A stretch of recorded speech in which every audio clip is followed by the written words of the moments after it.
It is important to be aware that in the latest developments of the peace negotiations between the United States, Russia, and Ukraine, Trump has effectively called Zelensky a dictator.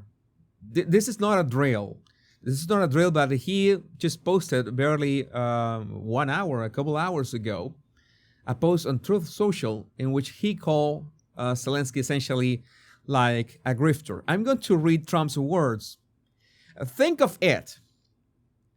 A modestly successful comedian, Volodymyr Zelensky, modestly successful comedian, talked the United States of America into spending $350 billion with a B to go into a war that couldn't be won, that never had to start, but a war that he, without the US and Trump, will never be able to settle. And that is a fact. We know that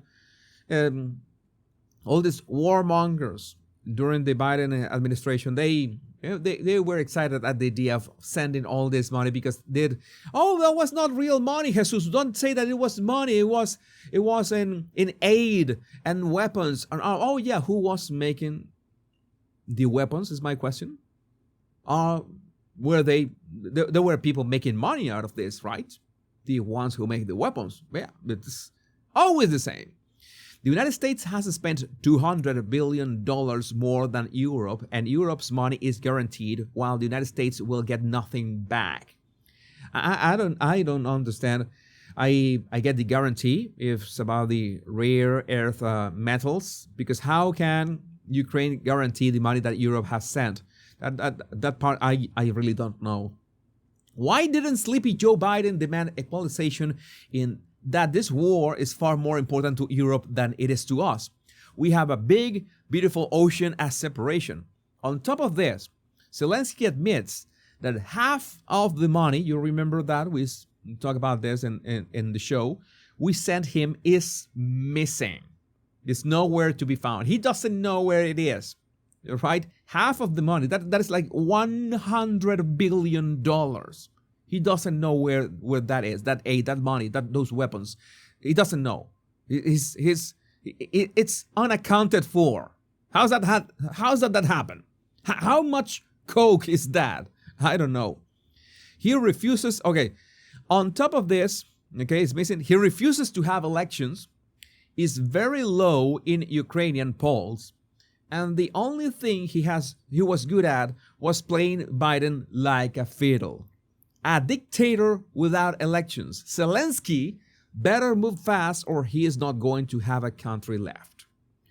In the meantime, we are successfully negotiating an end to the war with Russia, something I'll admit only Trump and the Trump administration. I find it funny how Trump refers to himself like this, in all caps and quotation marks, very Trump. And the Trump administration can do. Biden never tried. Europe has failed to bring peace, and Zelensky probably wants to keep the gravy train going. I love Ukraine, but Zelensky has done a terrible job. His country is shattered and millions have unnecessarily died, and so it continues. So this is the current state of affairs. We know that Zelensky said that he was against any sort of negotiation that left Ukraine outside. I think that the right answer to this is that anybody would be happy to make sure that the conflict, and we know that the origins are rather murky, interests, like we were talking about the vaccines and who profited the most from the vaccines.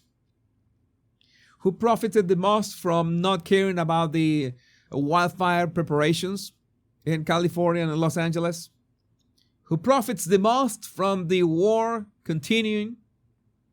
It's always follow the money. I've told you that it gets old pretty quickly, but it's a very easy way to address this kind of enigmas. They are not enigmas at all. You follow the money and you will find out conflicts of interest, people lying in their pockets, People, well, securing a future for themselves and their lineage and not caring about anything else. I know what I'm talking about. The amount of money that has been stolen from Venezuela's vault in terms of, well, the oil and the gold has been, well, I don't know how many billions we are talking about. We're talking about hundreds of billions that were stolen, and yeah, that all that could have been invested in infrastructure. Now, Trump is calling Zelensky, he's calling a spade, and you might be saying, but isn't Vladimir Putin a dictator as well? Yes. Essentially, Vladimir Putin is a dictator as well. That doesn't mean that Zelensky is not obviously trying to obfuscate the peace negotiations, the peace process. That two things can be true at once. There are also many people that admire Vladimir Putin. They are, let's say that. How to say this? I remember back in the day, like 10 years ago, I used to be not that much into politics. I saw politics like just another body language analysis. I analyzed Obama a lot back in the day.